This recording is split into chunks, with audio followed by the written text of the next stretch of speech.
My name is Nima Garib, coming from Nimtech. I'm the CEO there. We specialize in cloud automation and governance and everything that has to do with the platform in general in IT that starts from the top and goes all the way to every process that a company usually has. That's been our focus from the start, and we're very specialized in automating every process a company has. With that also comes AI. How can it enable? Most companies have a lot of data. They don't really use it. They just grab it or ingest it without really doing that much with it. With this paradigm of AI, we suddenly can do a lot more than we've usually done. It was the Norwegian team from SYNNEX that made us join this party. It's been a ride, basically, and it's been because of the follow-up from SYNNEX, to be honest.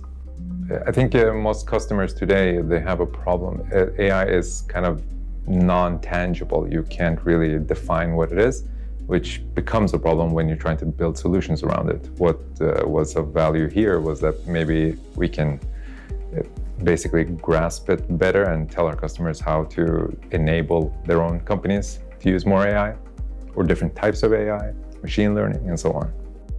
Like the value here, basically, what can SYNNEX do for us? What can Intel do for us has been important.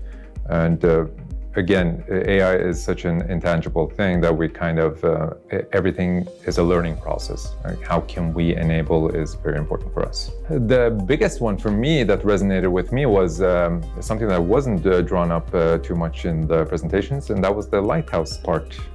Like, who are your customers really, and who are the ones that basically love you as a company and want to use you more, and how can we enable them even more than what we're doing today?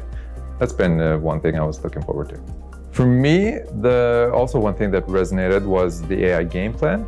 It seems really interesting. I would very much like to try it out and see what it can do for us and for our customers, basically.